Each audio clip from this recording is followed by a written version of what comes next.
when the strongest king can fall, when desire is allowed to rule the heart. This is the story of a man after God's own heart, and the moment his heart led him astray. In Jerusalem, under the cloak of night, King David walked the rooftop of his palace. While his armies fought on distant battlefields, the king remained behind. It was a cool evening, the city quiet below. But from this vantage point, his eyes caught a sight that would change everything.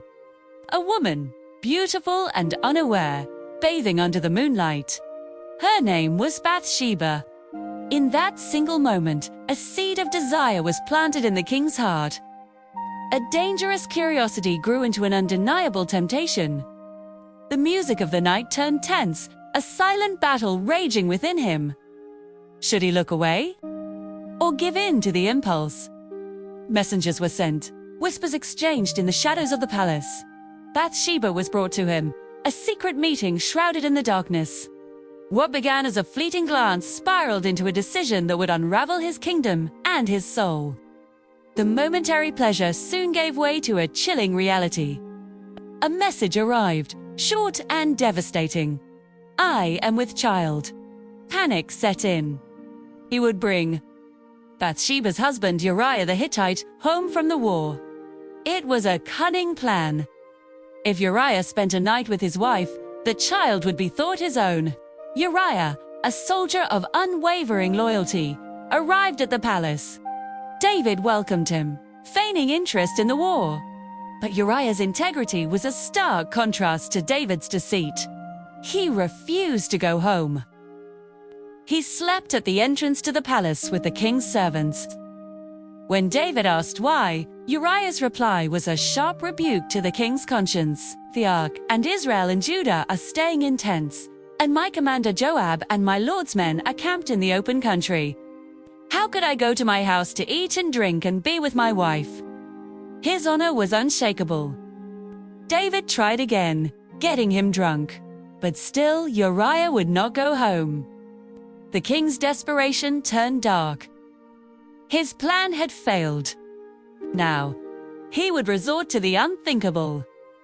He wrote a letter, sealed it, and handed it to the very man whose death it commanded.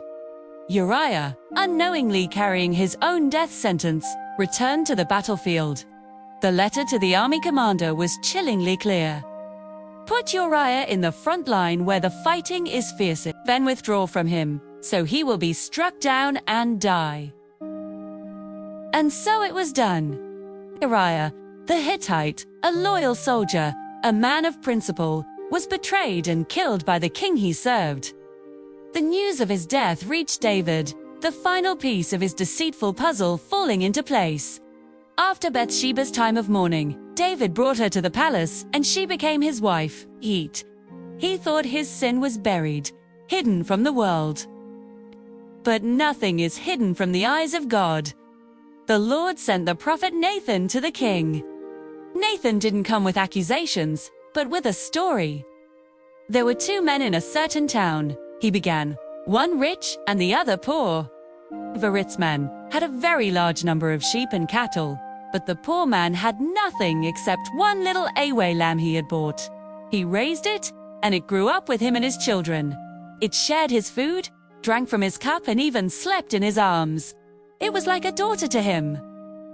Now a traveler came to the rich man. Instead, he took the Away lamb that belonged to the poor man and prepared it for him. David's anger flared. He burned with injustice. "As surely as the Lord lives," he declared, "the man who did this must die." Nathan looked the king directly in the eye, and with a voice that echoed with divine authority, he delivered the verdict. "You are the man." The word struck David like lightning. The parable was a mirror, and in it, he saw the horrifying truth of his own actions. Allah! He had taken another man's one true treasure. The weight of his sin crashed down upon him. 2. There was no more deception, no more hiding. Conviction and guilt washed over the king's face. He was exposed, broken. "I have sinned against the Lord," David confessed, his voice trembling with sorrow. The cover-up was over. All that was left was the raw, painful truth. Nathan assured him that the Lord had taken away his sin, that he would not die. But the consequences were inescapable. The sword would never depart from his house. The child born of their union would not live.